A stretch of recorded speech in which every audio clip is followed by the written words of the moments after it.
Welcome everybody to the free online careers fair for 2021. So really pleased to welcome you in today. My name is Ben and I'm also going to be joined today by my co-host Marika. So myself and Marika will be just linking together all the amazing speakers we've got for you today, tomorrow and Wednesday. So we hope that you can tune in as much as possible, but everything is available via YouTube, so you'll be able to catch up if you're not able to stick around for all of it, or if you want to re-watch any of the amazing speakers again. Good morning, Marika. How are you doing? Morning. I'm well, thank you. Really excited. Yeah, Really so excited. you watched last year, if I remember correctly. I did, and that's why I'm even more excited to be here. So this was me this time last year at home on my computer, and look at that. This year I'm co-hosting. Wow. Exactly. So little nod there to like getting involved in stuff. You never know what might happen after that. And the reason that we're here is all thanks to Lawrence. So good morning, Lawrence. The brains behind it. Am I allowed to put it that way? You're too kind. It's a team effort. It's a team effort, Ben.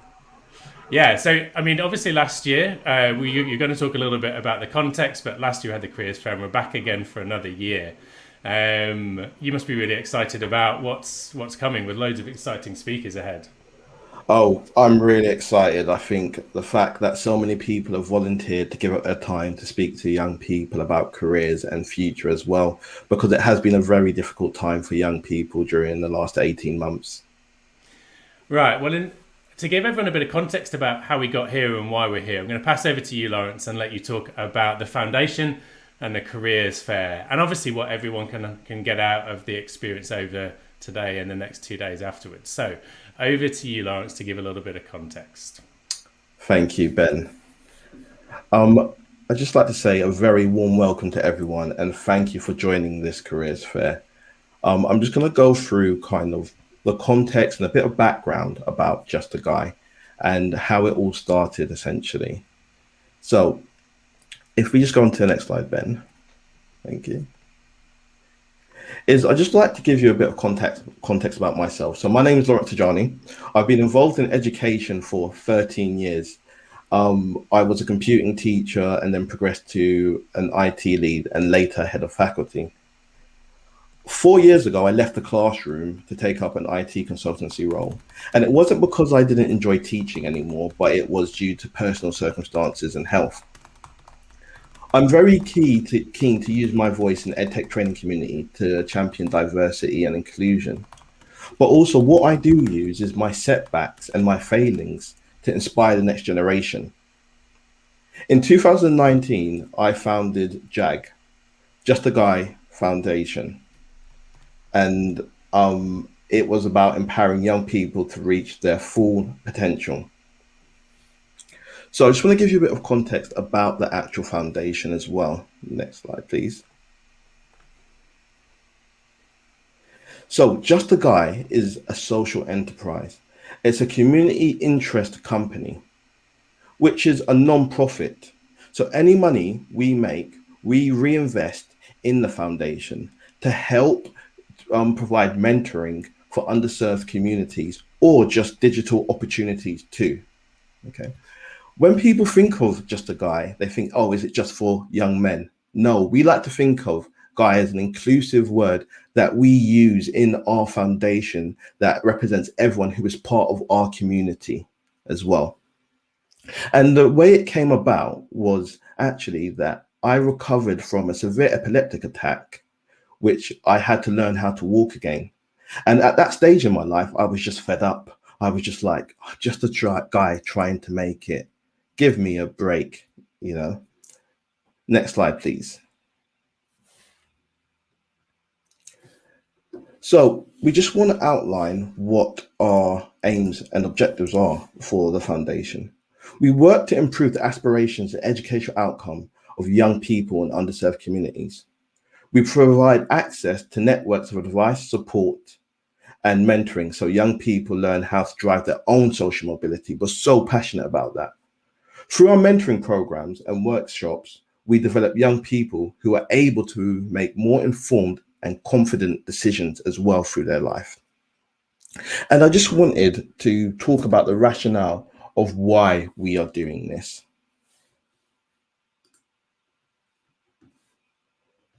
So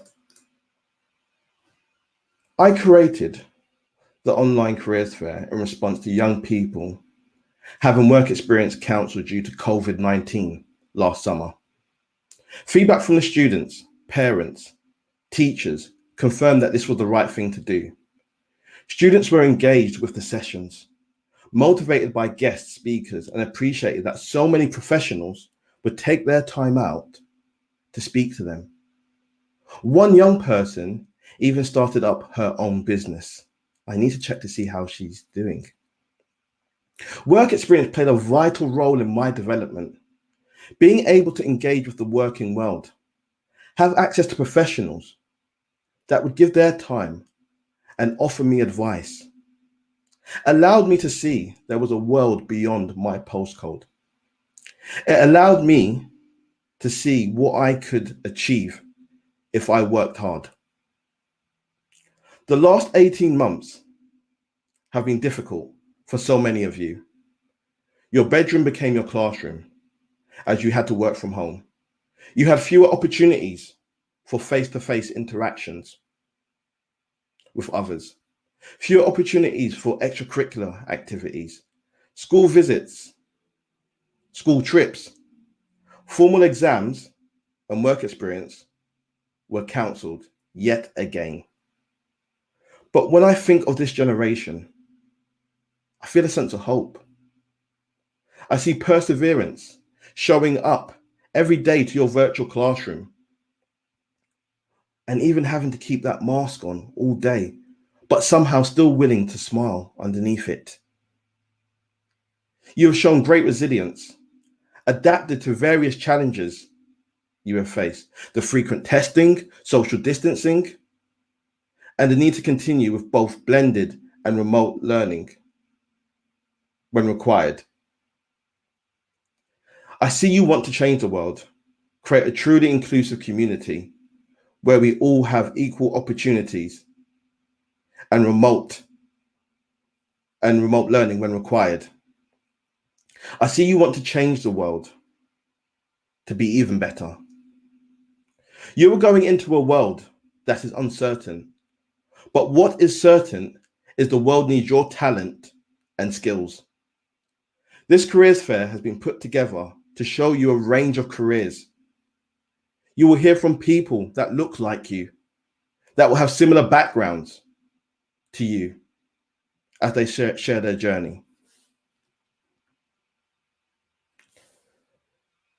As you join the different sessions, I would like to ask you a few things to do. I ask you to have an open mind and be willing to learn. I ask you to get involved in the chat and be interactive with the speakers and ask that question. This is about you today. I ask you to be reflective with the worksheets, but most importantly of all, I ask you to believe you are capable of greatness. Yes, I said that. You are capable of greatness. I really hope you enjoy what we've put together for you today, and everyone takes something away from the next 3 days. Thank you. And I'm going to hand over to Ben in a moment. And just before I do hand over to Ben, I would just like to say that this careers fair has been put together without any funding, and it has been self-funded by myself.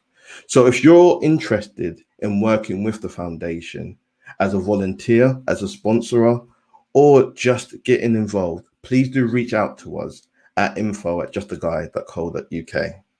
Thank you. Thank you, Lawrence. It's so nice to get the context to it and just such a positive message in such a difficult time as well.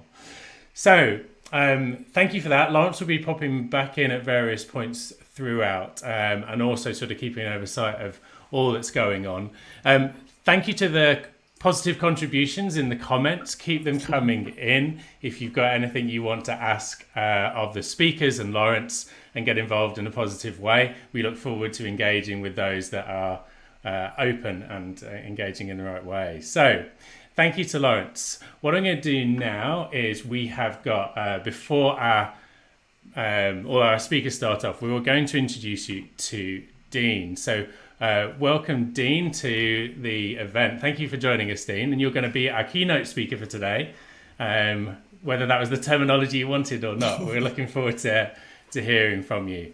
So without further ado, I'm going to pass over and let you introduce yourself and bring in your own slides for today. Cool. Thanks, Ben and Marika. Really pleased to be here, and thanks everyone for coming along, and a huge thanks to Lawrence for setting this up. Look, I just want to start with a question. When was the last time you failed? When was the last time you failed at something? For some of you, it was the decision you've made to post things in the chat this morning. I hope there are more of you out there that can share an example of a time recently where you failed at something. And take a moment to think about it. If you're feeling brave, please share it in the chat. And if you're a teacher with a group in the classroom, share it there on their behalf. And by failing, I don't just mean failing a test. So let's quickly look at the definition. To fail is pretty simply defined as being unsuccessful in achieving one's goal. Put in those words, I don't think it seems so scary.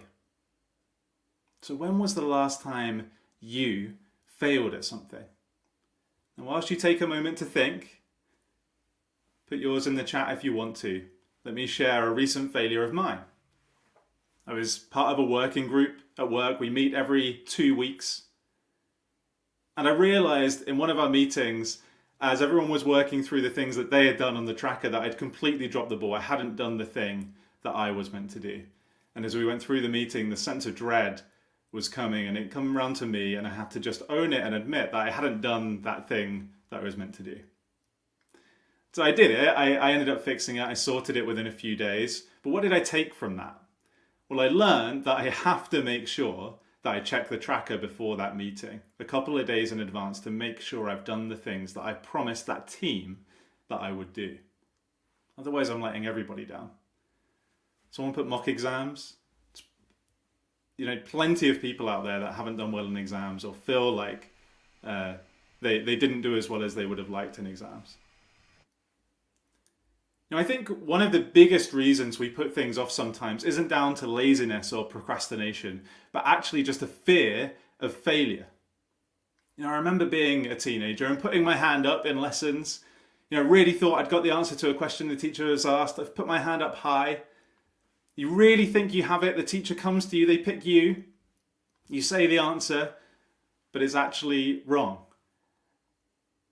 And that feeling of failure kind of washes over you. The teacher quickly moves on to someone else so that the pace of the lesson isn't interrupted. And that feeling can stick with you.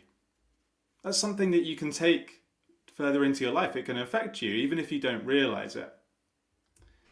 So look, if you take one thing, just one thing away from listening to me today, let it be this.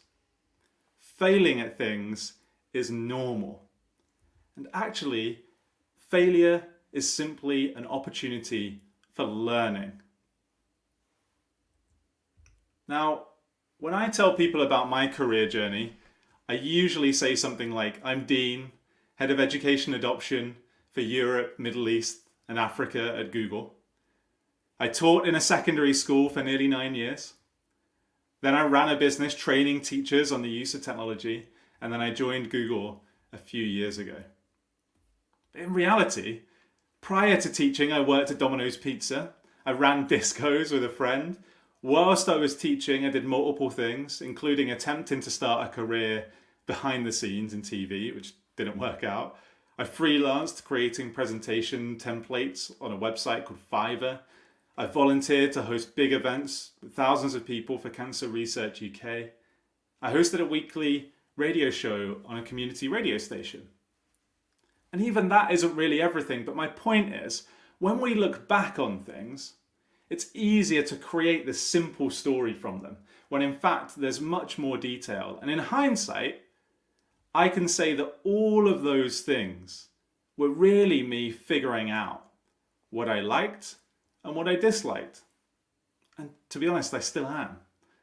And helping me figure out where my hobbies and passions lie. So there was plenty of failure for me along the way, but more importantly, plenty of learning. Now, talking of hobbies and passions, I'm going to ask you another question that might help you think about yours. And it's this. What would you work on if you knew ahead of time that you wouldn't fail? Take a moment to think about it. If you want to, put your answer in the chat. What would you work on if you knew ahead of time you wouldn't fail? Now, whilst you do that, a bit of background. Google is owned by a company called Alphabet. And Alphabet also owns a company called X. Now, X works on big, crazy ideas. They started the first self-driving car project 10 years ago. And we're tight for time, so we'll share more. You can look for more information. Maybe we'll drop a link in the chat. But this question that I'm showing you now was asked by Astro Teller. Astro is called the moonshot captain at X. He's the CEO, and he asked this back in 2013. Gerald, I would want to succeed in my career. Great.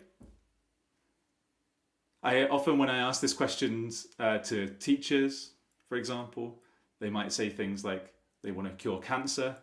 I've had some people say that they would find out the lottery numbers for future.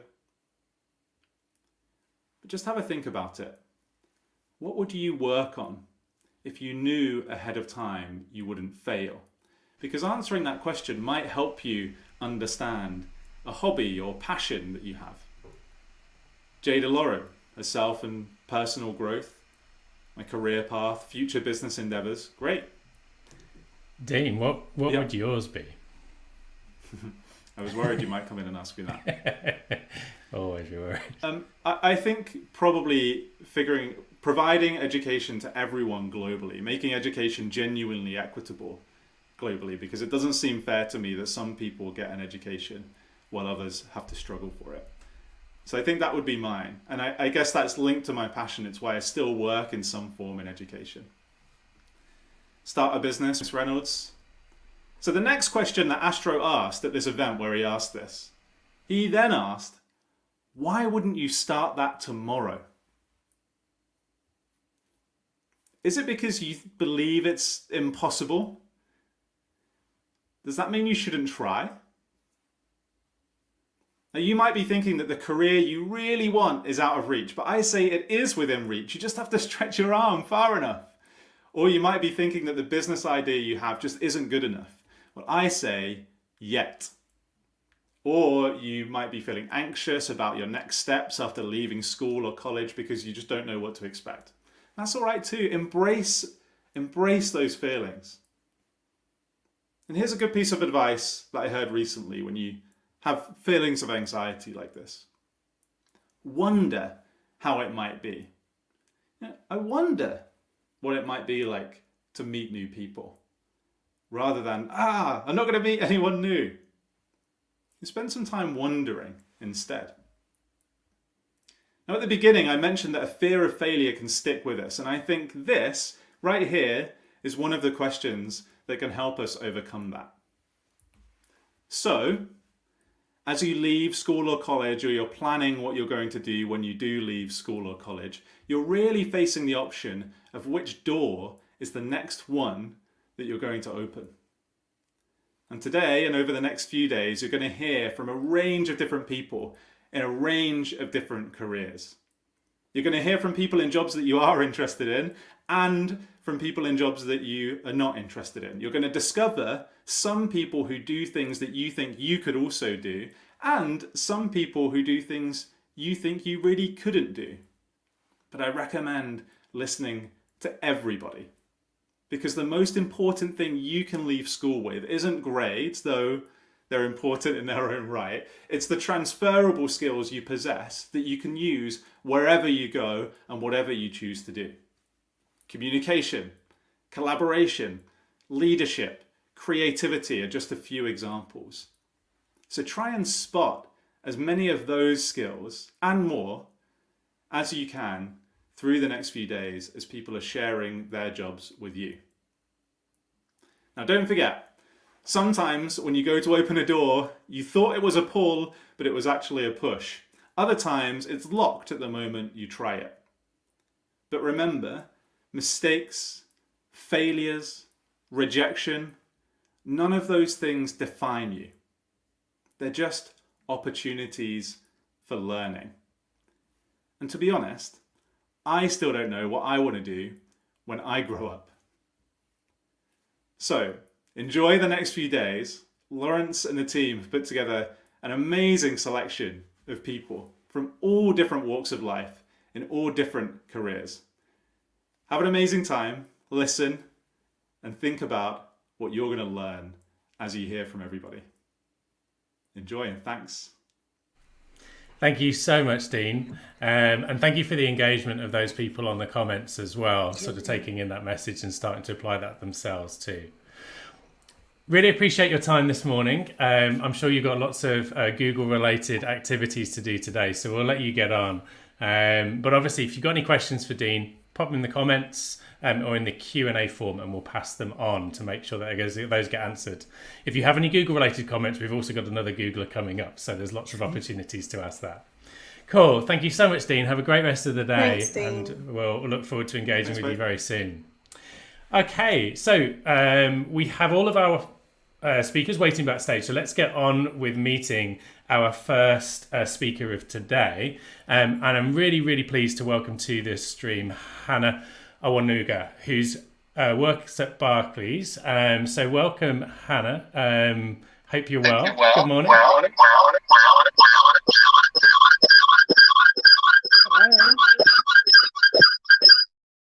And I think there's a little bit of an echo there that we'll try and sort out. So let me just mute myself and then I'll pass over to you, Hannah. Hello?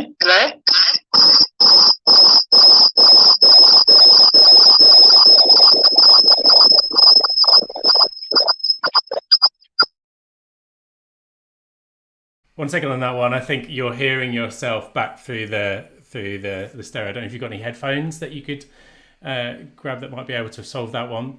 So Hannah will be joining us back in a moment to talk about her role at Barclays. We're going to ask her a few questions about how she kind of got into that as she goes along.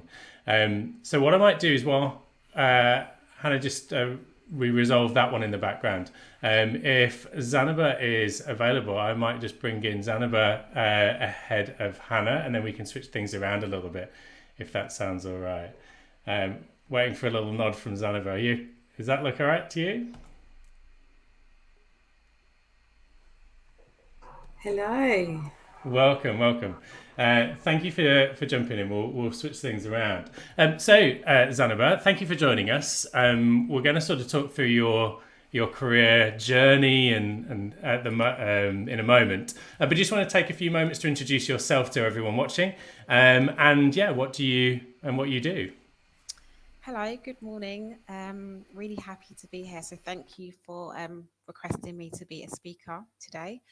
So my name is Zanaba Gale. I'm a PMO project manager within the NHS. I work for Croydon University Hospital, and I've been doing that role for about 4 years now. So from 2017 to present. So as you all know, it's been a tumultuous year for everybody, and including the workers at the NHS. So just wanted to come on today and talk about my career in project management.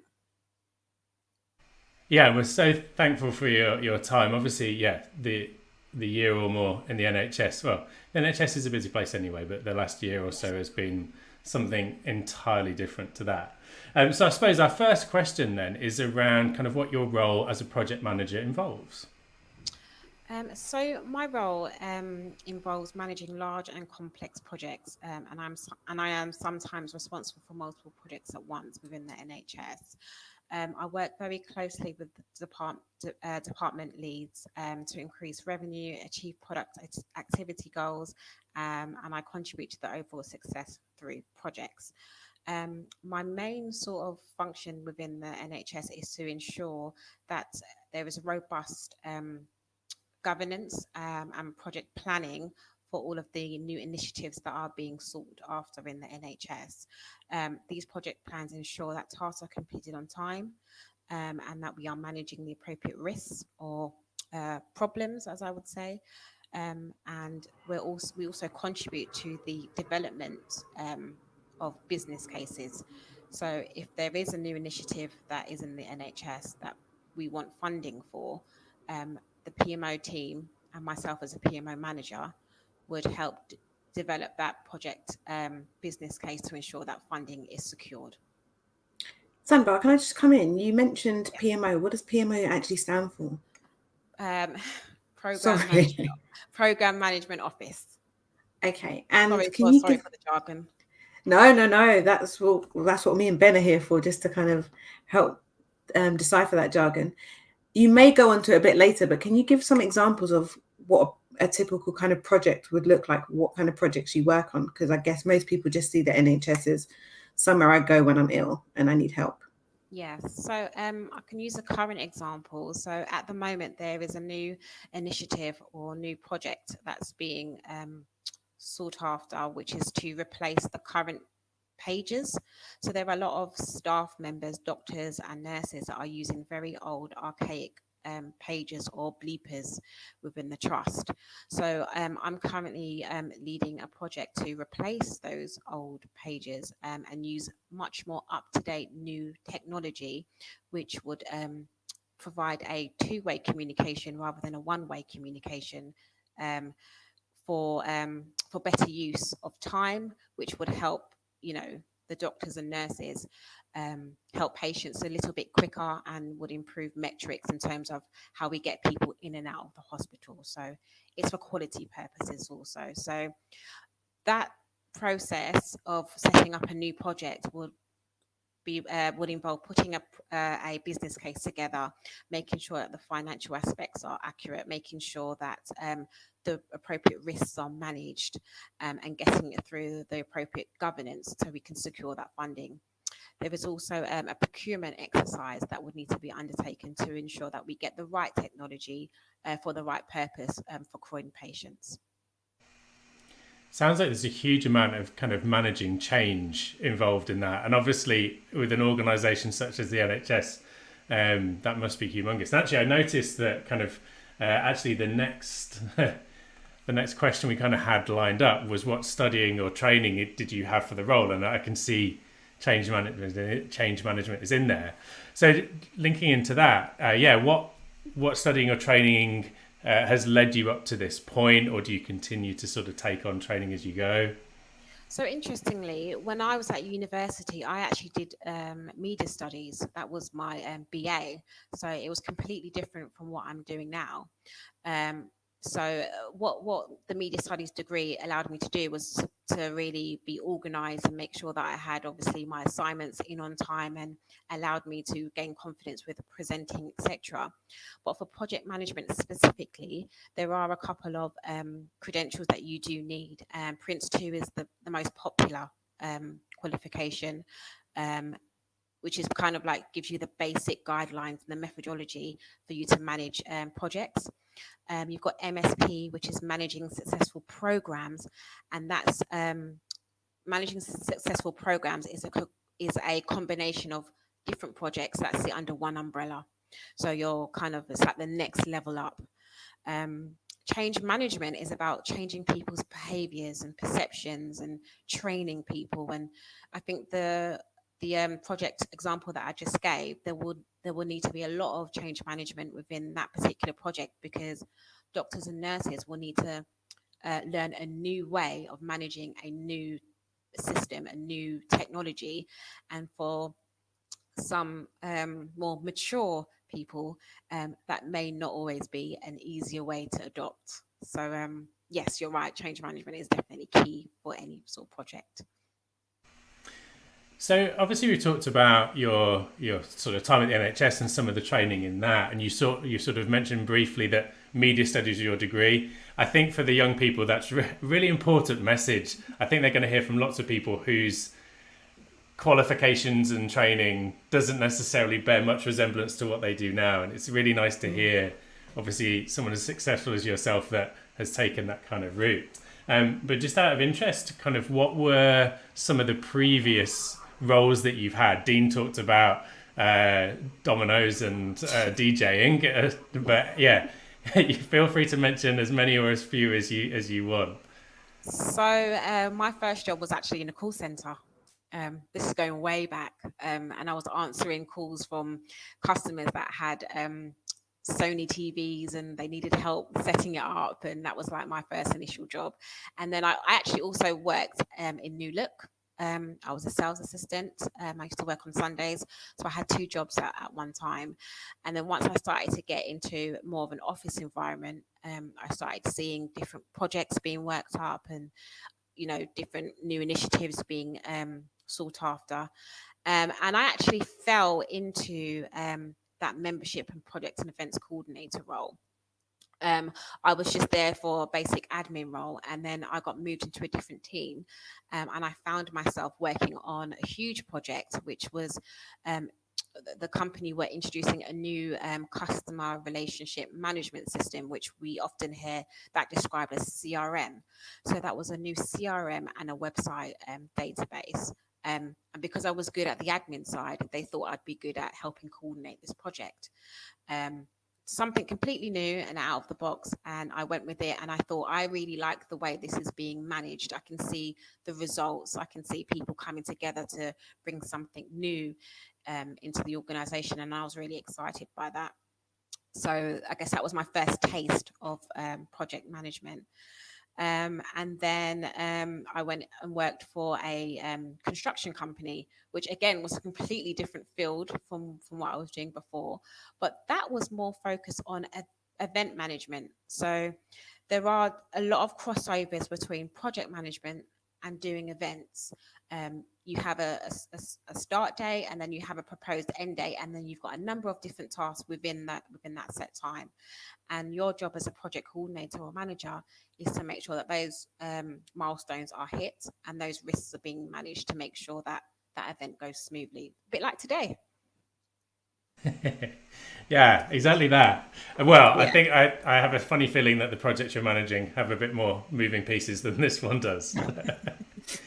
I think really interesting there around just showing a bit of initiative, getting into an organization, and then being moved around, and kind of, I think your skill set there of being organized and being able to manage kind of multiple moving pieces and hitting deadlines, that is such a transferable skill that's so valuable. And I think one of the messages we're keen for, obviously, to get across is that it may, you probably had no aim to go into the civil engineering world or engineering company, but it works, right? Yeah, I learned so much at that organization as well.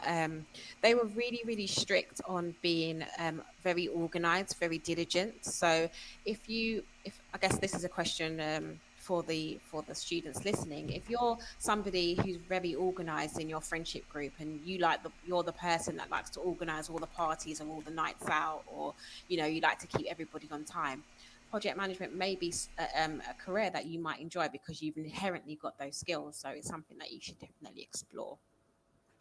I love that. You linked it. Nights out, if you organise those nights out and birthday parties, project management could be for you. There's always one person that's there. That one person that gets everyone rounded up and together. You could be, the next project manager that deals with, I don't know, the next train line or something, or whatever's happening in the UK. One of the things I love about you is that you're willing to just throw yourself into anything. So you're like, oh, this kind of came up and I went with it, and that came up and I went with it.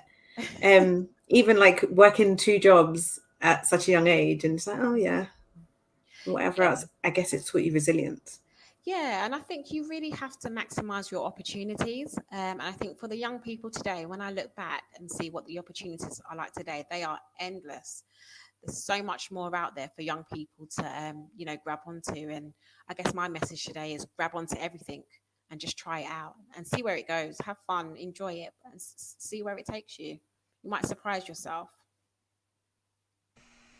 Such an awesome message to hopefully get to all the young people, because as Lawrence pointed out at the beginning, it's tough enough sometimes going through teenage years without a pandemic coming along in the middle of it as well and breaking everything up. So I think just a little message there around there's lots of opportunity. I think we're lucky that we see the capabilities of young people all the time in a lot of events that we do.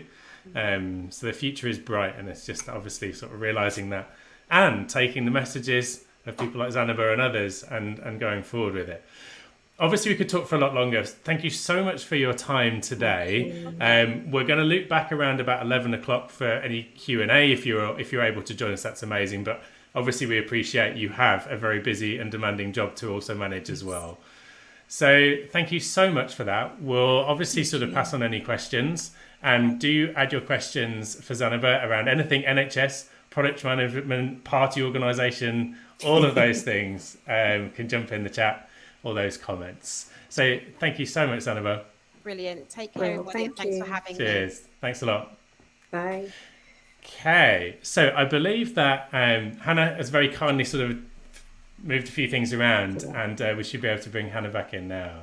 Hey, Hannah, how you doing? Hello, I'm fine, thank you. I'm so sorry about that. No problem at all. I think it's nice to show the realities of things as well for linking in from Dean's talk. Skills, right? Well, I mean, just the realities of doing anything these days, because this is probably about the 17th different video call scenario you've been in over the last year and a half as well. Awesome. Thank you for joining us. Rather than me give a version of what you do, I'll pass over straight to you to introduce kind of, your current role and a little bit of background to how you got there, and then we'll fire a few questions at you after that. Yeah, absolutely. Thank you so much, Ben. So hi, everyone. Good morning. I hope you're all well. So my name is Hannah Awanuga. I'm the Global Head of Colleague Engagement within Diversity and Inclusion of Barclays. I'm also Foundation Governor, so this is really important to me to be a part of this to support our young people. So I actually started at Barclays when I was 17. So some of you might be 17 now and on this call. And actually, I was at the Halifax before that for a year when I was 16. So I started my career as a school leaver in banking. And at the time, I felt like that was what I wanted to do. There are many traditional routes, as you know, college, university, apprenticeships, higher apprenticeships. But for me, at the time, it was that I wanted to get into work. And I knew that I wanted to build a career. So I joined Barclays when I was 17. I've done various different roles. I started in the branch network in the City of London. So some of you may know some of the branches that I started at. And then I moved up and around in my career to various different roles. A couple of years into the bank, I decided that actually college and university became more important to me. And I was able to get a fully sponsored degree by Barclays. So they paid for me to go to university, and I studied for 3 years and worked for 3 years, so not the traditional university route, and then came debt-free out of uni and into a bank manager's role. So the part of the program was that you would roll off into a leadership role. And then I did various different roles, moving into colleague experience, looking after small business. And then 2 years ago, I moved into diversity and inclusion. So we can get more into that now, but that is a really quick snapshot of me and my career journey. I think really interesting to hear that starting at 17 in an organisation and working your way up, and that can include then obviously going through the university process as well, and the commitment to do that alongside working and everything else. And I think we'll also talk about managing various different family and work scenarios as well in a moment. But that's really interesting. I mean, around your role with diversity and inclusion, there's a McKinsey report around diversity and inclusion, in that it's good for business. It's pretty much, it's non-negotiable. Why wouldn't you do this? It's better. But in your experience, what are some of the areas that you particularly focus on with your kind of diversity and inclusion role at Barclays? Yeah, so as part of my role, one of my key objectives is to ensure that the bank amplifies the voices of our diverse workforce. And so what does that mean? That we have a strategy from diversity inclusion, which is set by our chief diversity officer. And so that is the bank's response to D&I, that we want to ensure that everyone feels included. We want to ensure that everyone has an opportunity at Barclays. And my job is to hold them to that. So my job is to make sure that actually we are engaging our colleagues, and what we're saying at the top is actually landing with the people that it's meant to be there for. So for the past year, we've been focused on our Black colleagues. And so for me, it's to make sure that whatever we have set at the top is being translated into our Black professionals at Barclays. But diversity and inclusion goes way beyond just race and ethnicity. It's about ensuring that everyone feels included. It's about ensuring that, when you come, we are all diverse on this call. I can only imagine the amount of diversity we have within our students. And so my job really, in a nutshell, is to make sure that when you get to work, that you can be your true self and that you can excel in your career as the person that you really are. I know in conversations I've had with Lawrence and many others, that phrase there about be your true self is so important. Not putting on a kind of a mask of I go to work and you don't show your true self. So I think that's a really important message for young people to hear about. You don't have to hide aspects of yourself in order to go into certain roles as well. Marika, did you want to jump in at that point as well? Yeah, I was just saying it is really interesting that there's even roles like yours that even exist. So people can turn up to work and be their true selves. And there's someone like you that's overseeing that and managing that and ensuring that can happen. You may go on to it a little bit, but what does the kind of typical day look like for you? So a typical day in my career is having some very uncomfortable conversations. So being able to be a part of a conversation where typically, things are going well. So, sometimes people are like, well, why do you want to change it? We're doing really well as a bank. And then I'm the person that says, well, how many people on your team are diverse? What opportunities are you missing by not having a diverse workforce? How many, any characteristic people do you have in your team? I think for me, it's about holding people account and having conversations that make people just reflect on, their team, their performance. And also going back to your point, Ben, around why diversity is really important. For me, the business case for diversity and inclusion will always be that we need innovation. As a world, we are always evolving. And so if you want to have innovation, you need to have innovative people. If you have everyone around the table that looks the same, that thinks the same, that's come from the same background, you are going to be limited with your innovation. So to me, in order for you to have true innovation, to be true industry leading, you need to have a diverse workforce. And so that is a typical day, having them conversations every day, which is awesome. When I first started, people used to say, oh, are you good at maths? You must be good at maths because you work in a bank. And I was like, I'm really not good at maths. I'm really not good at maths. But I work in the HR function, and diversity and inclusion is its own department. So Barclays take it very seriously, and you'll find that a lot of organizations do the same.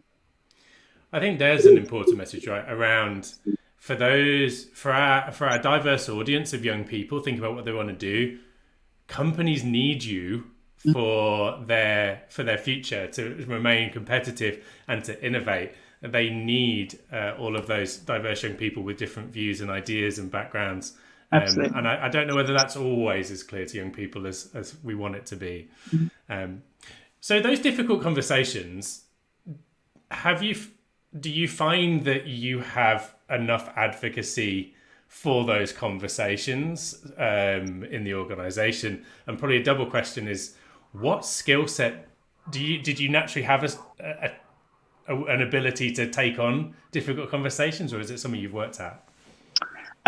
So I suppose the first question around advocacy is really important, because if we didn't have support from the top, then it's very difficult to have the conversations that we have. So I think for us, it's been great that Barclays have wanted to be really leading in this space around diversity and inclusion, and our CEO has said that externally. So because of that, we hold him account to his words, and so therefore when we go into meetings, we often use that as a way to start the conversation. But we're pushing on an open door. It's not very hard to see society and where different groups sit. And so, it's just about starting the dialogue. In terms of have I always been this confident? Not really. When I first started my career, one of the biggest challenges is that I did not see women who looked like me in senior positions. And so therefore, it was really tough to see how I could progress and be senior in my career. As I have progressed and as I have become the first and the only Black woman in a room, Black woman in a conversation, the more I have them conversations, the more confident I get. And so that's a skill set that you develop, and you do it through just being really open to learning. I'm very open to learning. I'm very open to having conversations. And the more conversations, the more I learn, the more confident I am in having difficult conversations. Yeah, it's so important to have. I mean, for the 16, 17-year-old version of yourself watching today, what would your advice be to them, knowing what you know now? That you can't do it all on your own, and that you have to have, experienced people. You have to lean on people that have either done it before you in some shape or form. And that also, if you don't see it, you can become it. Right? Like, don't limit that belief in your mind that says, oh, there is no one on Google's CEO board that looks like me, so that means I can never be that. Just strive to be that. And it takes hard work and it takes effort. But that is what I would say, that, I don't think I surrounded myself with people when I was younger. I thought I could do it on my own. And it wasn't until I let people in to help me that I started to progress.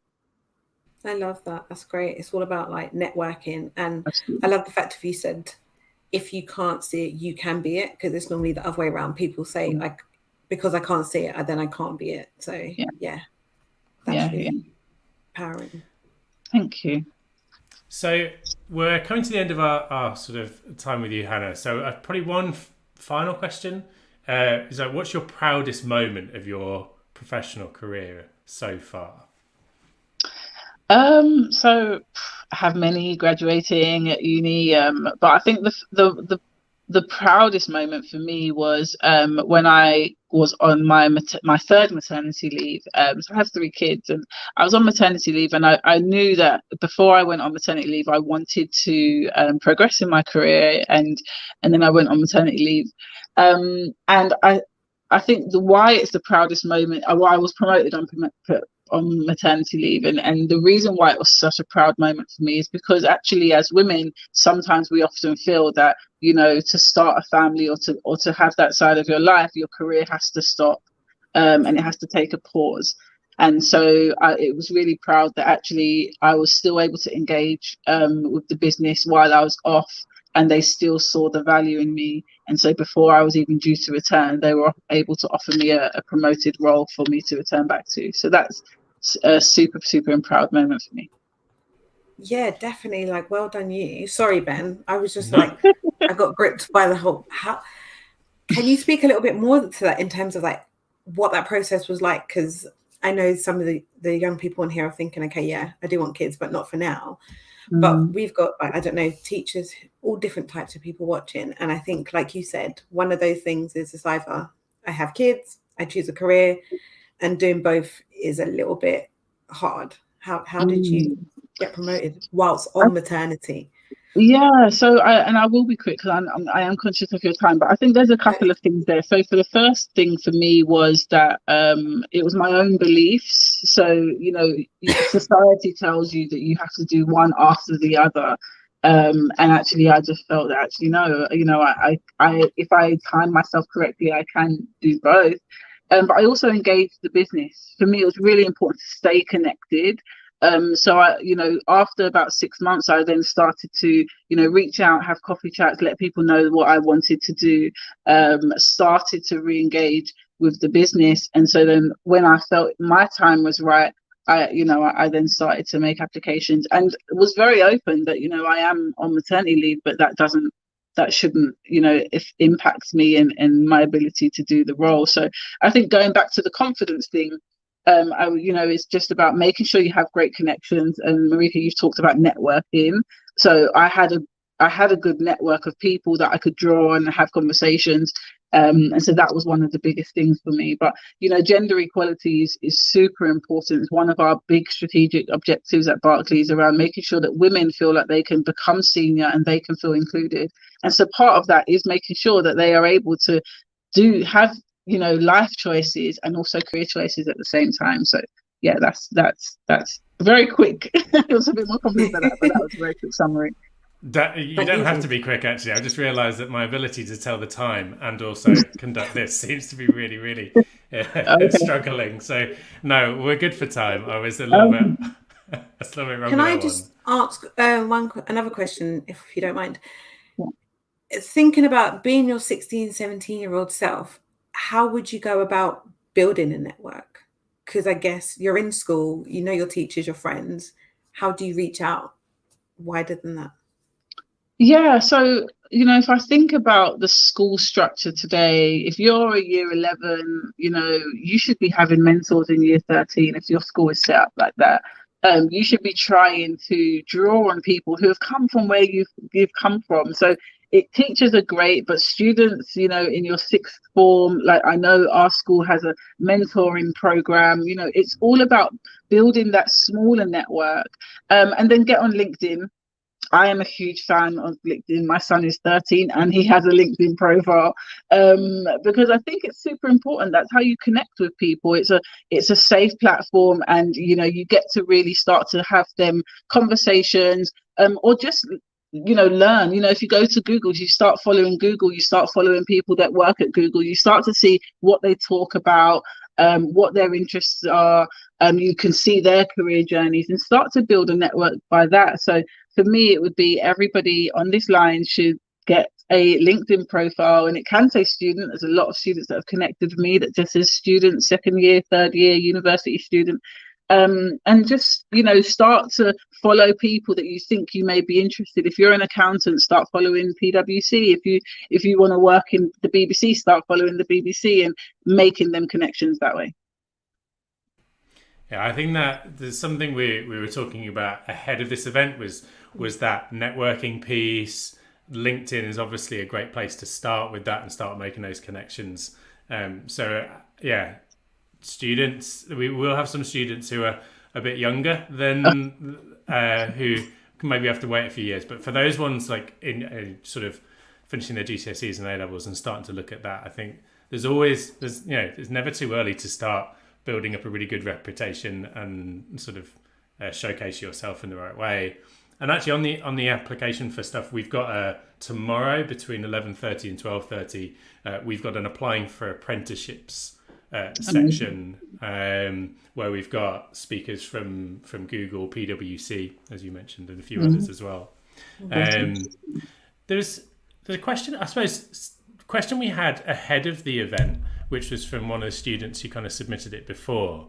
A bit of a, maybe not exactly spot on, but about getting a good part-time job in this pandemic. Now, you started when you said you were 17 at the bank. Yeah. Did you have a lot of part-time jobs before that? Was it easy to get the job at the bank? And did you do anything in particular to get it? So just for those students thinking about getting started, any tips or advice from you? Yeah, so one thing I always remember is when I was going for my interview at the Halifax, I was 16 years old, and all I could draw on was my experience as a prefect at school. Because that was my first job, and also I needed my GCSE maths and English, so you only need just GCSE maths and English.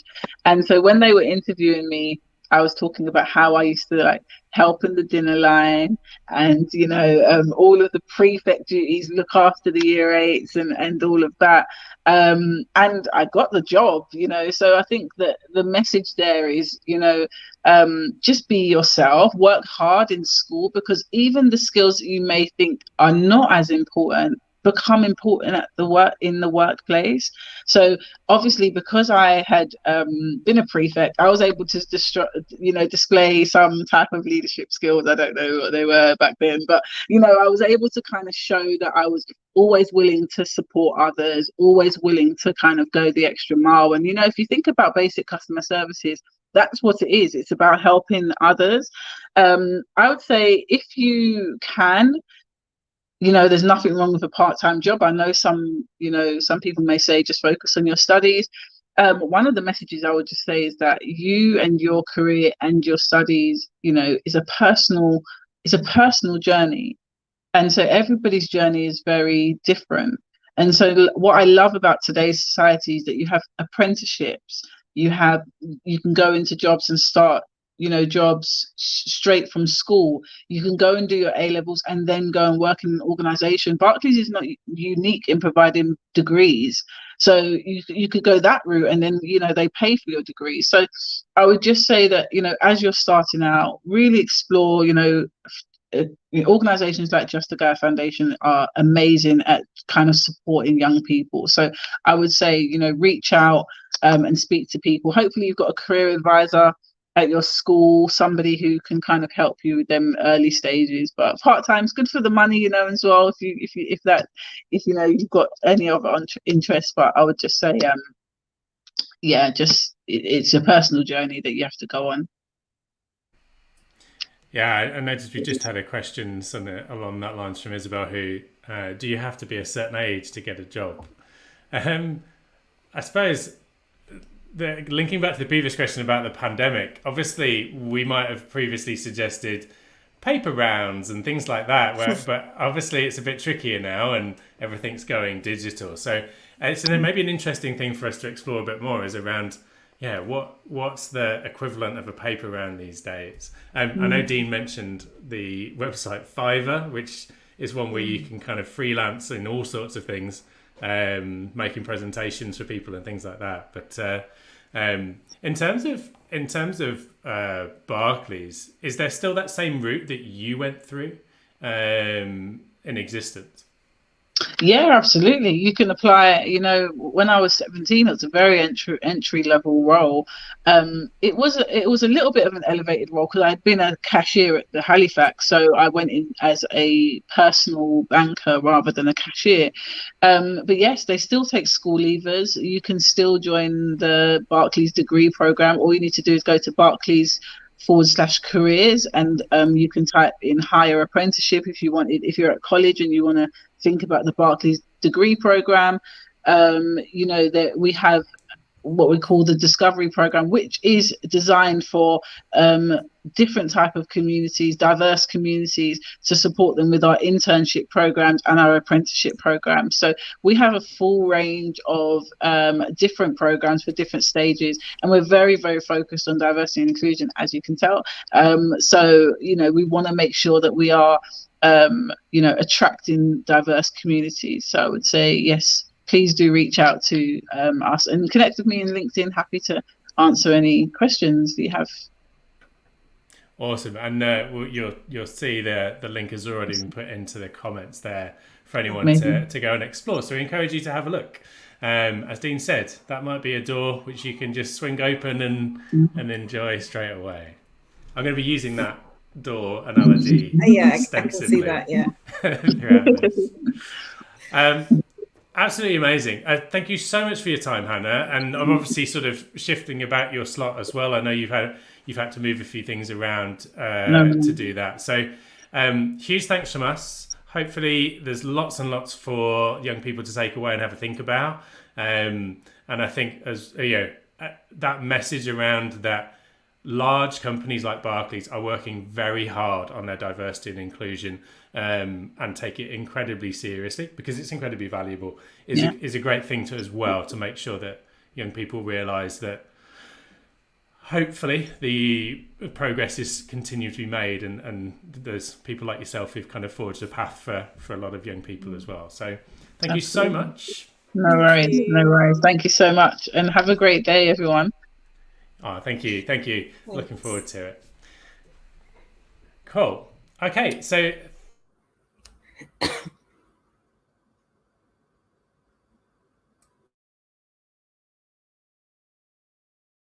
sorry, I think I just had a little moment there of my own.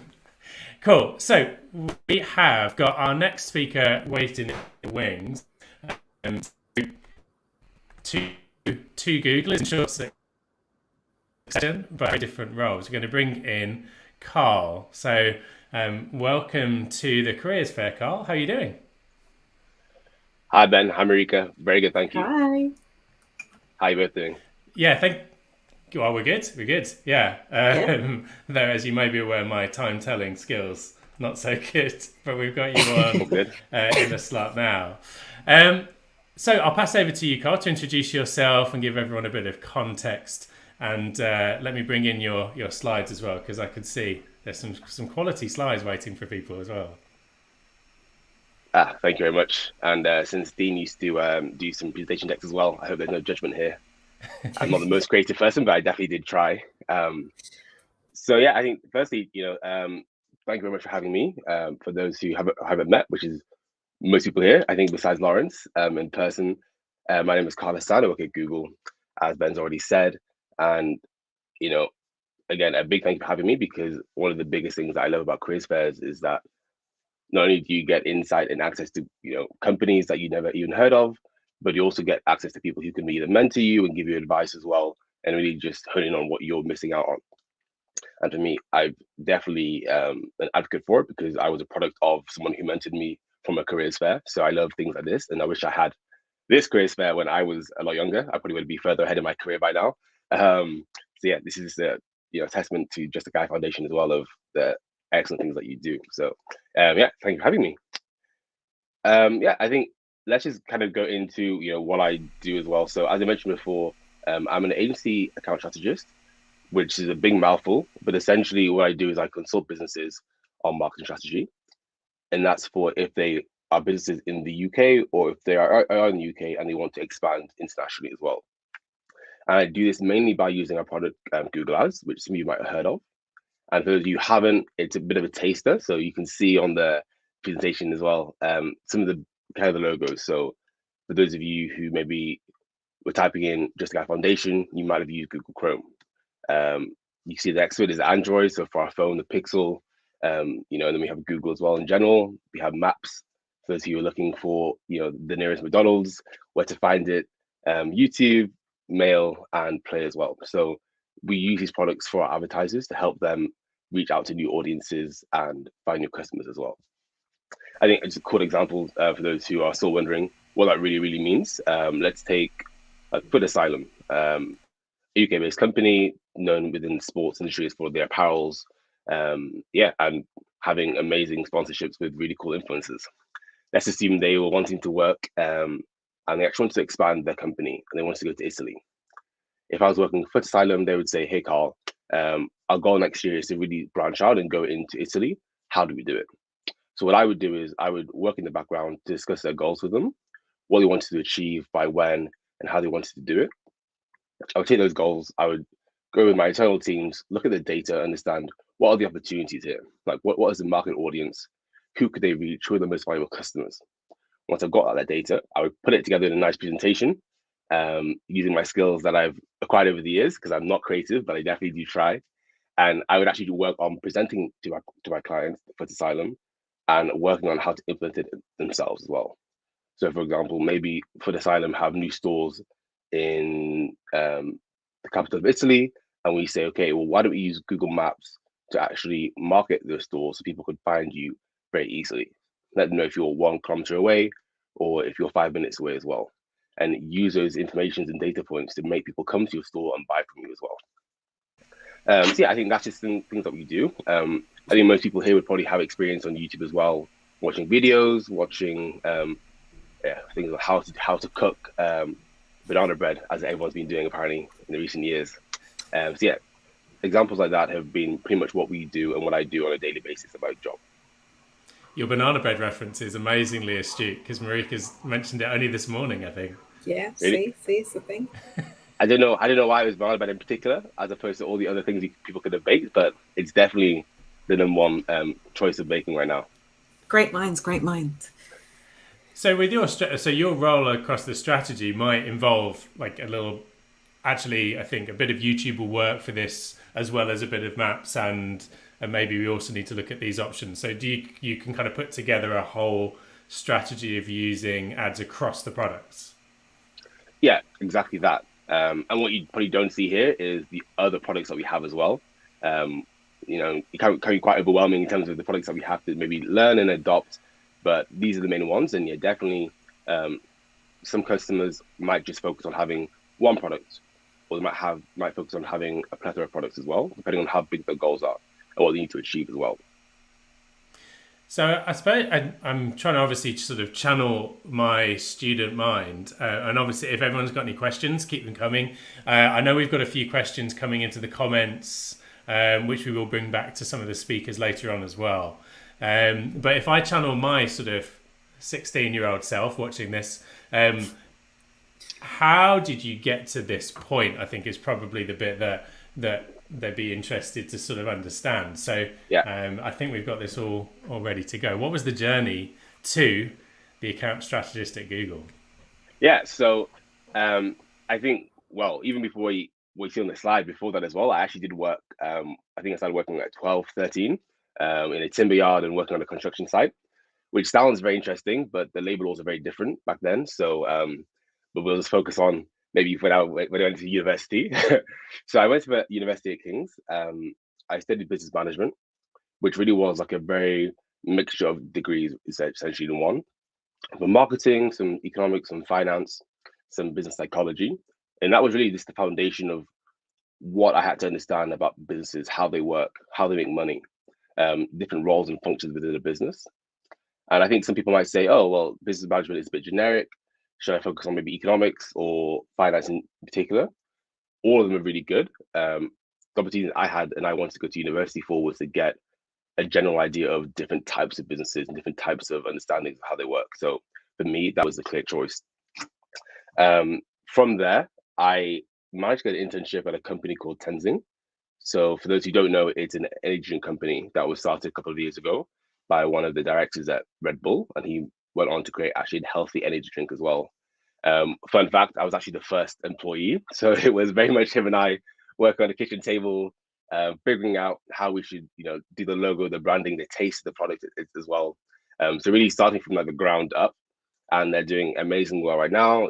If you go to any Sainsbury's, Tesco, Asda, you'll see Tenzing in the cold fridges there as well. And you'll also see it at Google.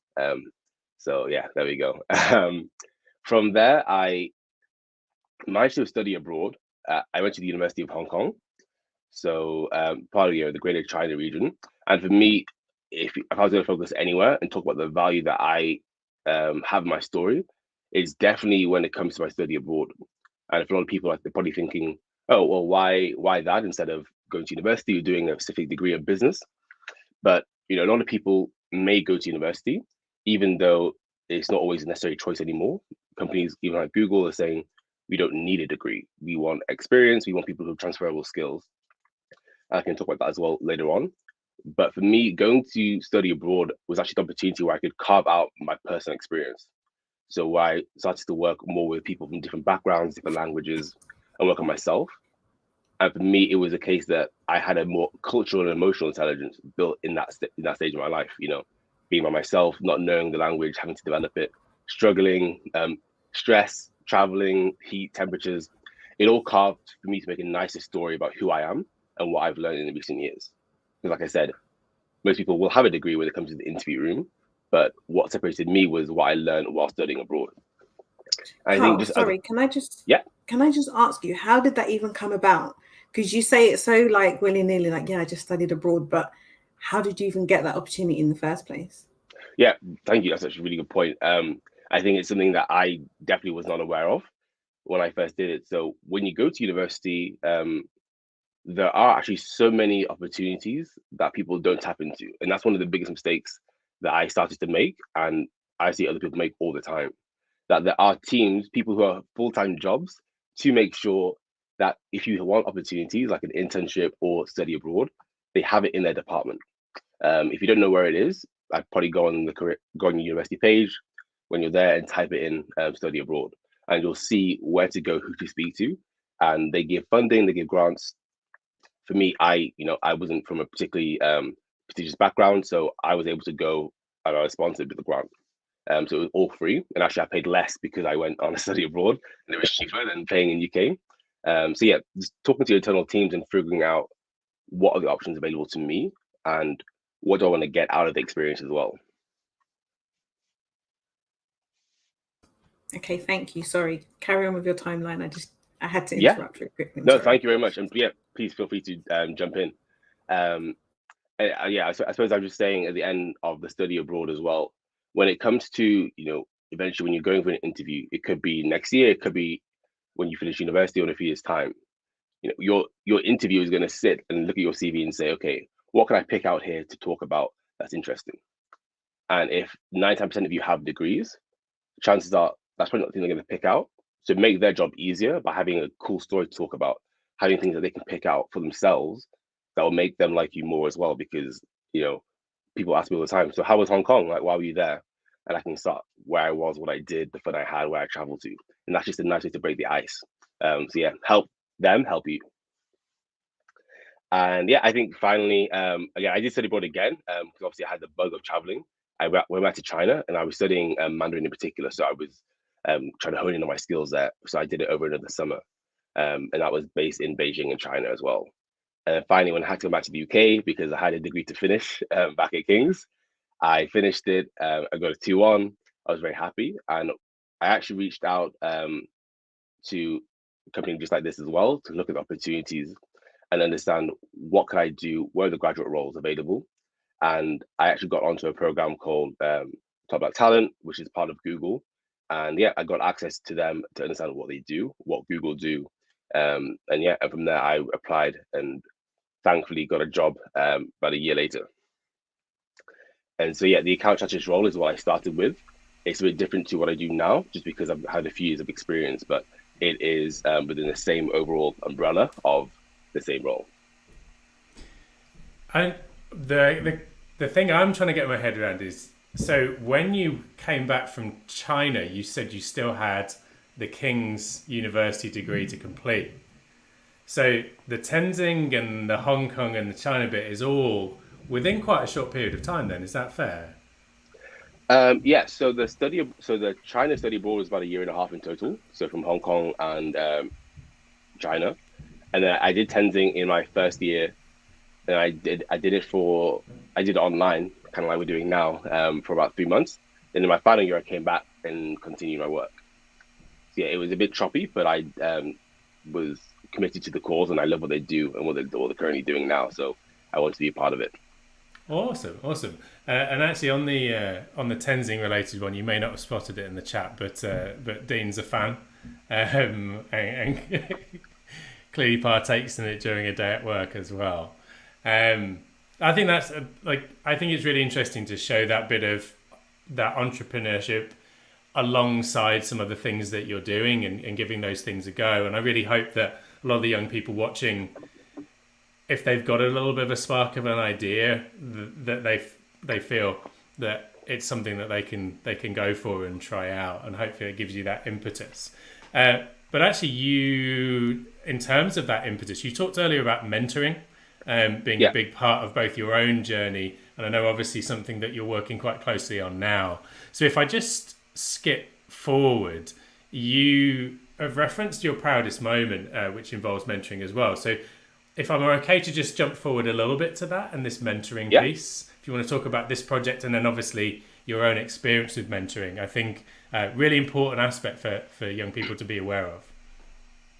Yeah, 100%. So before I joined Google as well, I had no idea what I could do at Google. In my head I was like, I don't code, so I didn't know what else I'm gonna do that besides walk around aimlessly all day.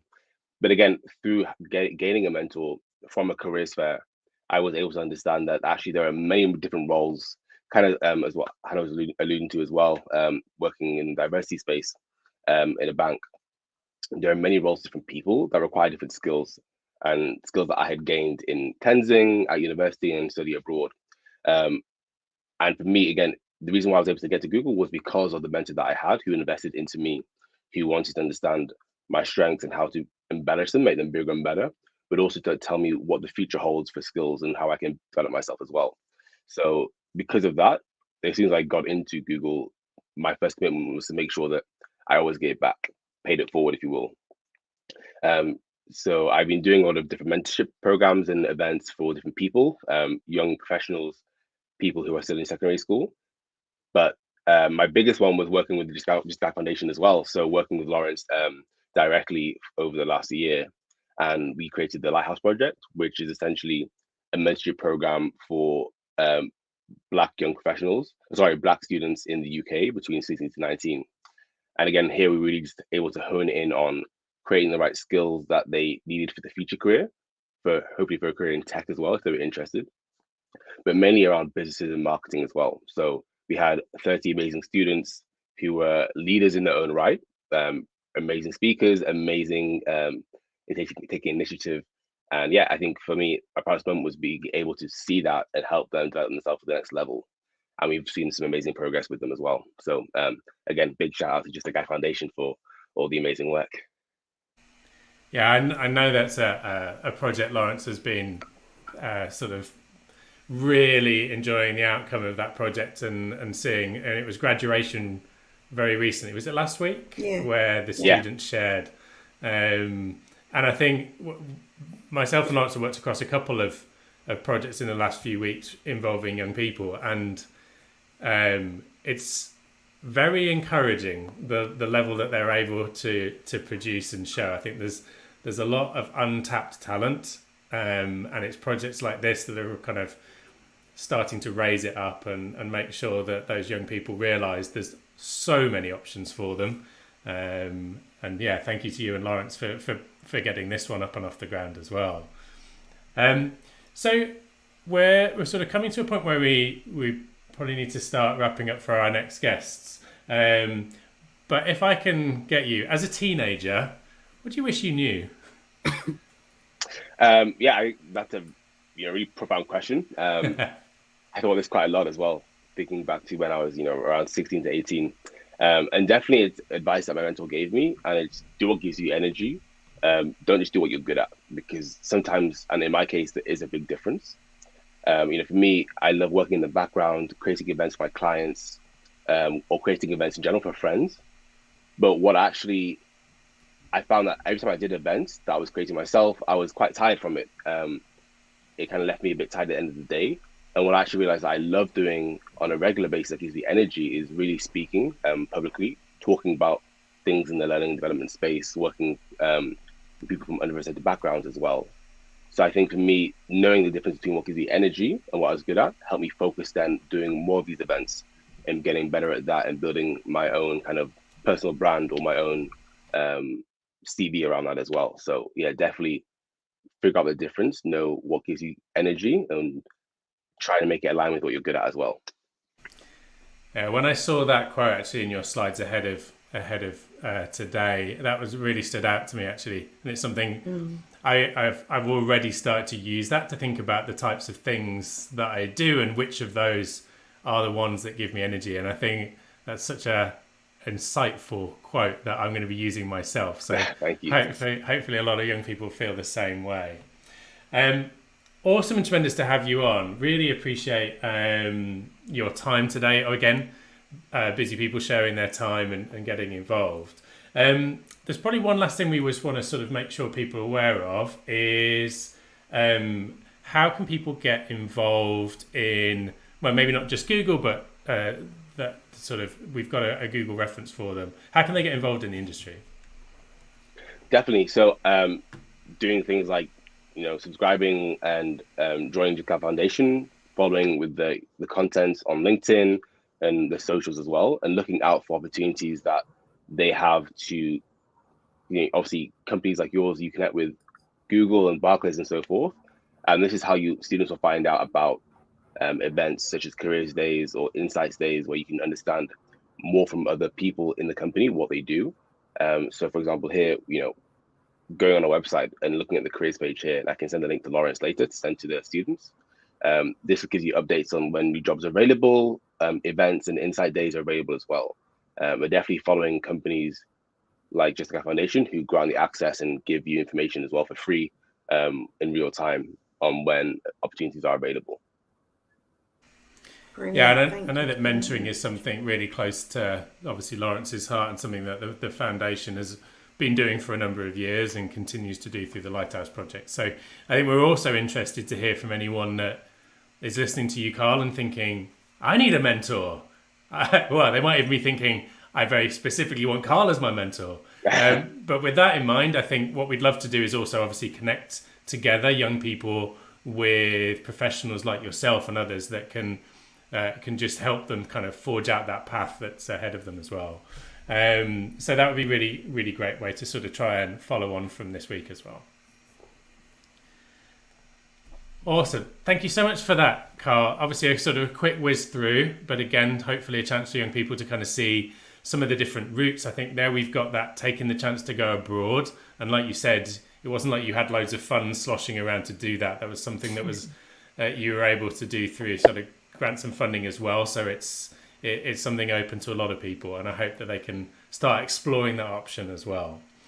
Thank you so much for your time. Thank you. Yeah, we'll sort of pass on any questions we get, and just congratulations on everything you're doing as well. Thank you very much, and thank you again for today. I'll stick around for Q&A later on, but thank you very much. Awesome. Brilliant. Thank you. Okay, so up next we have 3 guests all together. So if I bring in now, we have Audrey, we have Talani and Melina, all from... Oh, my apologies. Thank you for correcting me. All from the Receipts podcast. Thank you so much for your time today and joining us all together. We've obviously sort of got a few questions for you. As you know, I am your target audience. And we'll sort of also be sort of obviously making sure that for the young people watching around the Careers Fair, just explore the journey that you've all taken to not just the podcast, but obviously sort of coming together with the podcast alongside everything else you do. But yeah, if I pass over to you guys first, just to introduce yourselves. So Audrey, do you want to start us off? Yeah, sure. Hi, everybody. My name's Audrey. I'm 1/3 of the Receipts podcast. But I think we should do our introduction the way that we always do it on the podcast and the way we always do it anywhere we go. So we should pick that up. Yeah. Okay. Before I start, I want to apologise for being in the car. I was stuck in traffic and had to park up because apparently London is mental. But it's your girl, Tolly. Just call me Audrey. And your mamacita Melena Sanchez. That's our introduction. That was what I was waiting for. I was just like, they got to do it. They got to do it. Yes. It's like a standard now. But yeah, no, we are the Receipts podcast. We've been going for 5 years now. We're exclusive with Spotify. So you can only find the podcast on Spotify. And yeah, the episodes come out every Wednesday at 12 a.m. And yeah, we talk about everything, mainly love, relationships, that sort of thing. But every now and then we dabble in a bit of politics. A little bit of like societal issues, social issues, that sort of thing. But yeah, pretty diverse. Cool. Can I ask, how did it all start? For those who don't know. Yeah, sure. So we all met on Twitter. So it's going to be 5 years in October. And I tweeted, I was like, I have a name. I just want some girls. I just needed some girls to join in. Because I didn't want to do a podcast with like friends sort of thing. And loads of like girls replied to the tweet. And then from then we met up. So initially there was 5 or 6 people who met up. And then we like just went for a drink. We just went to go and drink and we just spent it till the end of the night. And we just like, our rapport was amazing. We all really got on. We had conversations for ages. And I think the whole time we were all kind of like, this is content. Like, this is content sort of thing. And then we recorded the first episode with We'll Never See the Light of Day. And then we recorded again. Because if that version don't succeed, you try and try again. So then we recorded again. And that was the first episode to go out. And yeah, it's been going ever since. So we met on Twitter. Yeah. Wow. There you go, guys, who's listening out there. You can start something just by the likes of Twitter. So what do you guys do individually aside from your podcast? Or is the podcast your main thing now? No, Do you know? so I still work. No, go, Tolu. I am a writer, so I was a journalist for years, so I still write, and I write TV shows, I write stuff for theatre, and I produce as well, I produce other podcasts. Cool. Yeah, and I was a PA. I'm still a PA, so I still have my full-time 9-to-5 job. I'm a PA at a media agency, but it's really strange because at first the podcast was my side hustle and my job was my main job, and now my 9-to-5 is my side hustle, and I would say that the podcast is more my main job now. So it's kind of flipped itself on its head, which is interesting. Yeah, I'm a singer-songwriter, so I'm always like in and out of the studio, like recording things, writing. But I was working up until 2019 in a call center. So I'd literally like be answering calls like, "Hi, how may I help you?" And I'm like, "Guys, sorry, I've got to go and like record for like ITV2." Actually, just randomly, but when you was in the call center, did anyone recognize your voice from the podcast? No, actually. How boring. Because I would imagine so that people wouldn't think this is Milena Sanchez on the phone, like for some voucher experience company. Surely not. How do you guys kind of manage to continue doing your 9-to-5 and the success that the podcast is going? It's going from strength to strength. So how do you manage both? For me, I'm quite an organized person. I think you have to be just to be a PA anyway. That's like my job. So being organized is sort of like ingrained in my personality. So yeah, honestly, just being super organized, just prioritizing things, getting up early, doing what needs to be done. Like, and the thing is, I think technology really helps that sort of thing because it's like I can multitask. So I put it down more to multitasking because I'll take my laptop to recording, or I'll be answering emails whilst we're recording and just like juggling everything at the same time. But yeah, I just think multitasking and being organized for me in what I do. I would love to say I've worked it out, but I haven't. I have no work-life balance. I haven't worked out how to manage anything, really. So it's for me, it's a lot of like late nights. It's a lot of like, I mean, the girls will tell you, I message them at like 5 a.m. and they're like, "Are you awake or you haven't slept?" And it's just like, oh, I don't know at this point. So it's I find it quite hard to juggle, and I think it's just what it is. I think all things are seasonal, and I think this season of my life is just hustling and juggling, and then eventually I will narrow things down and figure out what I want to focus more on too. Yeah, I think for me as well, because I have to incorporate school runs within everything as well, because I have a 6-year-old daughter. So I have to be organized. But there are some times that I like call her dad and I'm like, "I forgot to pick her up today. Can you go, please?" Because the school's literally like next door. Sorry. And that's just the reality of it. Sometimes that happens. Yeah, I think that reality is so important, though, isn't it? That for those young people watching who are thinking, "I'd love to be on a podcast," the reality of that is might be alongside a job for now, might be alongside family, and it's hard. But it sounds like I get the impression that the other stuff, all of those challenges, you don't seem too concerned about because it feels like you really love doing the podcast. It's worth a bit of that sacrifice in order to pursue that, and obviously the other things as well. Is that a fair comment?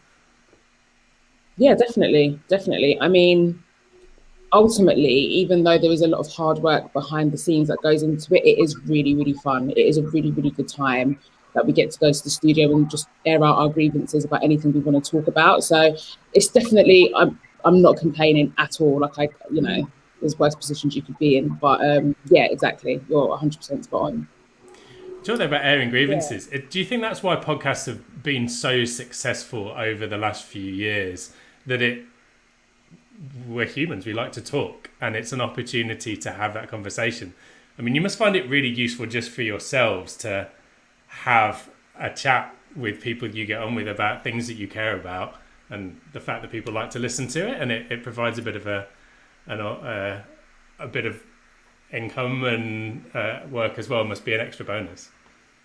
I think in the beginning, it was definitely, sorry, Tolly. It was very therapeutic, and that was like one of the main reasons why I came into it, because I was like, I'm surrounded by these women that I've never met before. I'm excited to hear their stories. We're all listening to our experiences for the first time, so that's why you get like genuine, authentic reactions. And for me, I was just like, yeah, this feels right to me. Yeah, I totally agree. Like for me, it was just like therapeutic. It was just something that was supposed to be a bit of fun on the side initially. And I always say, like, if I thought for a second that people would be interested in just hearing me talk, I would have done a podcast donkeys like years ago. Because it is just an opportunity to just say everything you want to say. And, you know, it's cool because some people resonate with it and some people don't. But at the end of the day, you've said what you've said now. So, but it is that there is definitely an element of like therapy. And I do think people enjoy listening to people speak, and I think people do enjoy listening to other people's stories. It's a nice form of escapism. And I think we've clearly got some listeners on as well. I don't know if you can see that, but they were quite excited that you did the intro. So thank you, Marika, for making sure that happened. I'm sorry, Audrey, can I just pick up on a point? So Audrey, you talked about the hard work that goes into a podcast. Can you guys talk a bit more about that? Because like being around young people a lot and working with them, a lot of young people, which I'm not discouraging, please, if you want to go and set up your own podcast, please do. But you guys and other people who do podcasts make it feel and look so easy. Is that true? Is it not? Is it a lot of hard work? Or yeah, I mean, the beauty of it is to make it look easy. It like when it is to make it look easy. We can't come on a podcast and like what we say, it's an escape from people. So we like it has to be made to look easy. The same way you watch television, it's like I can act, I can do that sort of thing because it looks easy. And when you're good at your job, you do make it look easy. It's not. I think one thing about the podcast is that consistency.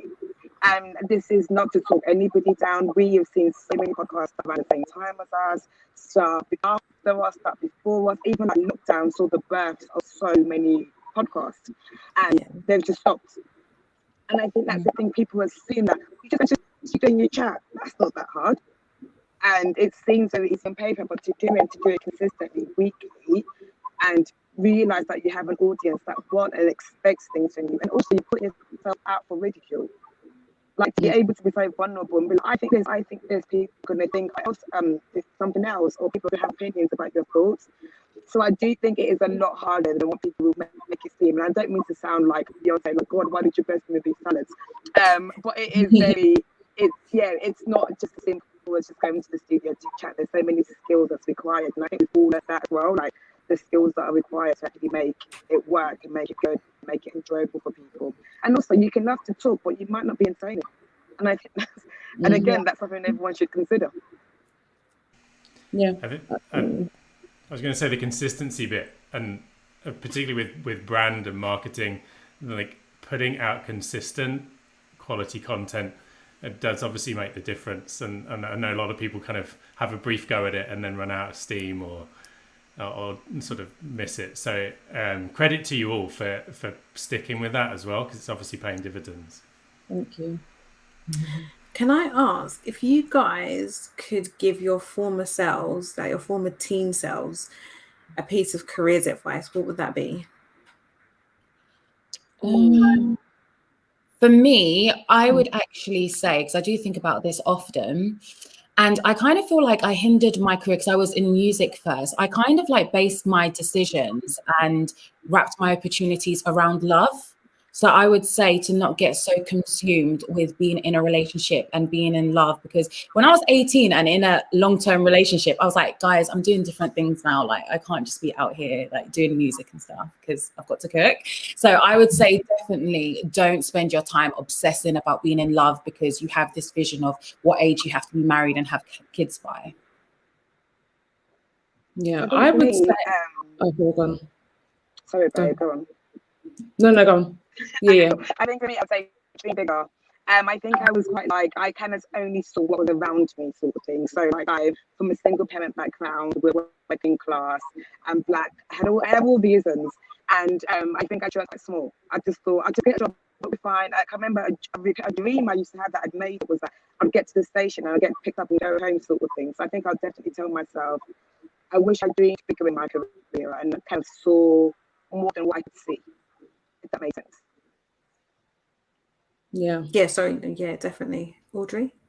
I think for me, I wouldn't have had so much tunnel vision. I think that I thought that, okay, this is where my skill set lies, so I need to stay in this lane. And I think I would have just explored other avenues and other areas, because sometimes you do have other skills that you just don't tap into. So I would have liked to have tapped into other skills that I had and saw, kind of like explored what other options could have been available to me career-wise, as opposed to being like, okay, I'm creative, I'm just going to stay here.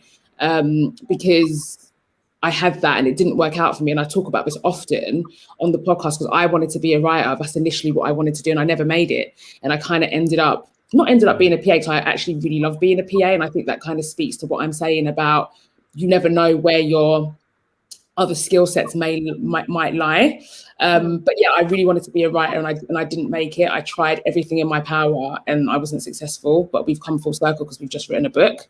So I was about to say, right now. Yeah, it's really strange how everything pans out. But yeah, I'd say that I would just explore other skill sets that I had and just not be so tunnel vision. Okay. I think those are all such valuable pieces of advice. And I know, speaking with Lawrence, similar to yours, Talani, around that glass ceiling that can sometimes exist, and feeling like, and letting other people tell you that, oh, well done for that. And actually pushing through and being like, well, actually, no, I'm going to set really high expectations for myself, no barriers, and really go for it. And I think that's one we're obviously keen for.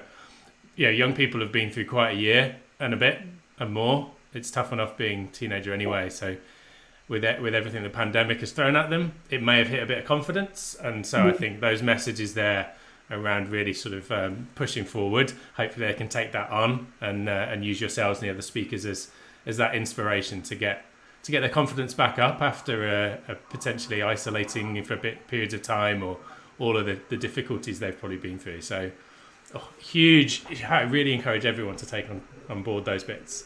And for myself, with a failed podcast, a bit of consistency wouldn't hurt either, would it? Cool. We're out of time, so we're going to need to sort of bring a few speakers back in, if you're okay for time. Obviously, if you need to jump out, then absolutely feel free, because we obviously appreciate your time in a busy day. So just going to bring back in the speakers we got around, see if we've got any questions from the audience, and to bring us to the end of today's session. But just a massive thank you from us for joining us and sharing a little bit of your insight with the young people. And we look forward to sort of hearing how they get inspired. I know the young people last year, one young person set up a business based on hearing from one of our speakers. So I fully expect some interesting podcasts, music careers, journalists, and everything else to come out of it too.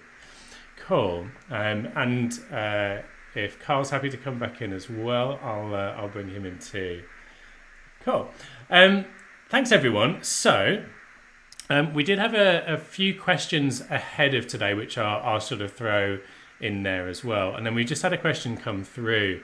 I'm interested in media and drama, so I wanted to experience podcast, journalism, film, every genre.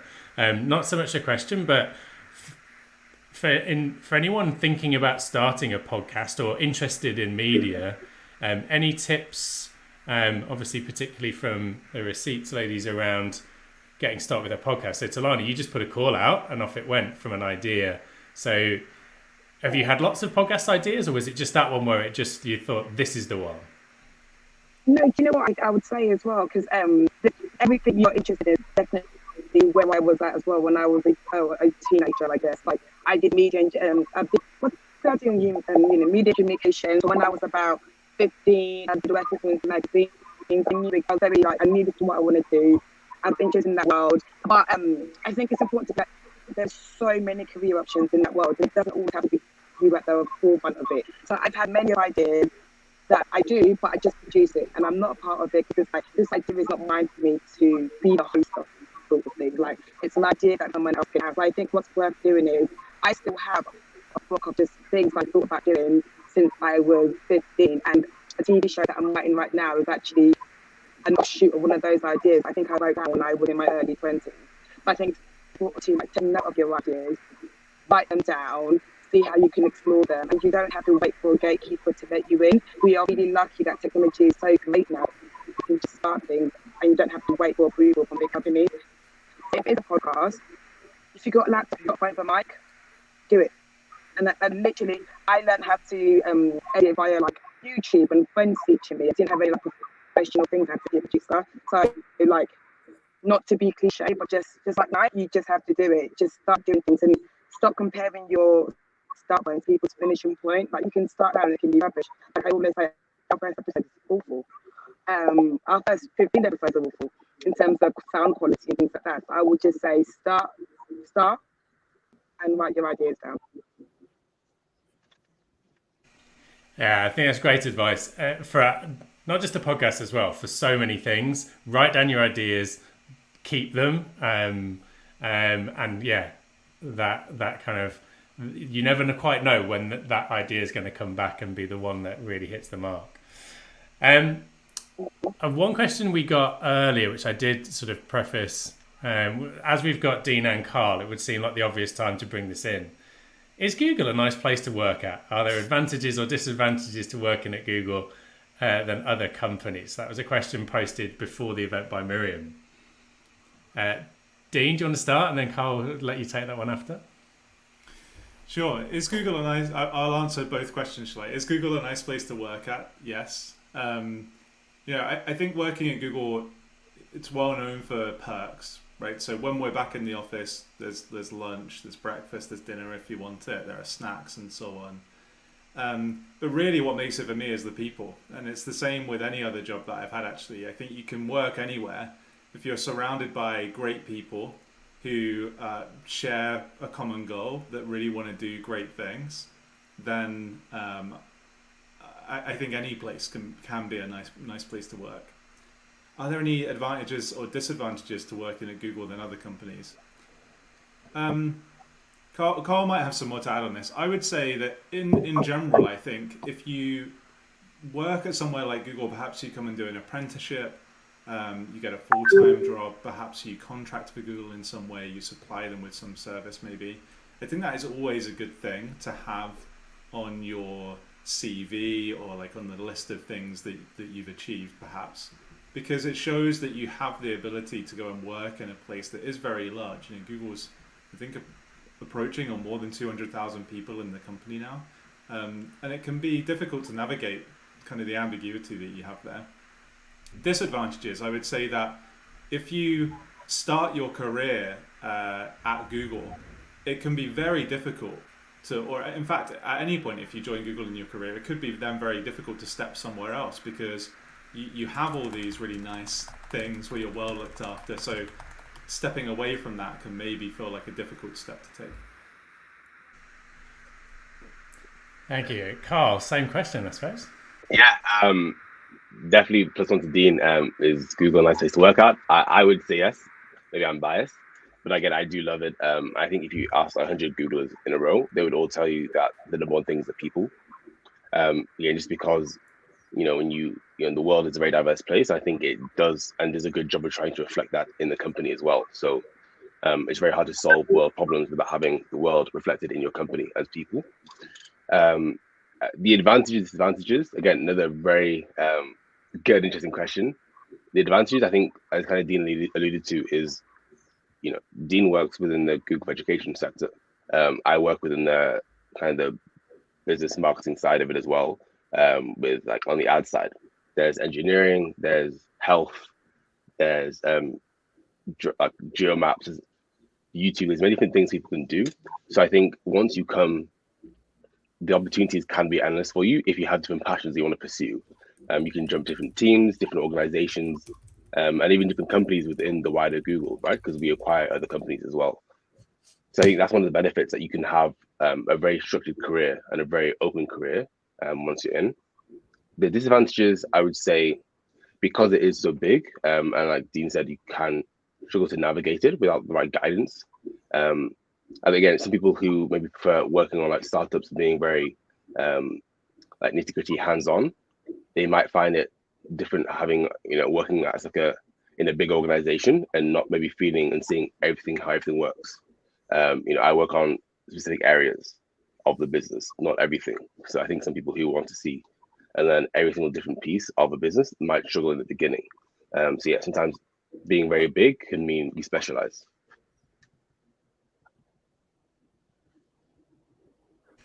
Yeah, I think on that one, that's really an interesting one. And we've got obviously Dean and Carl, you're working for Google. I think there's lots of individual small parts to Google, but it is a big organization. And obviously, with the Receipts podcast, you're working on something so specific. You've got a little team, but really focused on doing what you want to do and that freedom to talk around the bits. So I think really interesting one for the young people to think about. Do I want to be as part of that big organization? Do I want to just work for myself? Do I want to really pursue those interests? And hopefully everyone's seen lots of different options they can pursue, and lots of different journeys. And there's just, I think you don't need to know what you're going to do. You've got some amazing role models that you've seen today. And we really hope that all of you feel that confidence to go and try out whatever it may be. You may not be a podcast, it may not be working at Google, but hopefully you've kind of seen those signs that there's lots of options out there for you. If you take the right approach, you've got lots of skills, and we really hope you can be successful. I've definitely gone over in terms of timing. So thank you to everyone for sticking around. The next session is on building engaging presentations from the Digital Garage, and the link's gone in the comments if you want to jump over for that one in about 15 minutes time. And then we're back on the stream again at 1:30 with speakers from London's Air Ambulance, Walt Disney, NHS and Science Magic Inc. So lots of interesting speakers today, tomorrow and Wednesday. So massive thank you to our guests today. Really appreciate your time, and we look forward to engaging with you hopefully in the near future as well. So thanks everyone. Have a great rest of the day. Okay, thank you. Bye everyone. Bye. Thanks everyone. Okay, so thanks everyone. Let's bid you a good day and catch you later.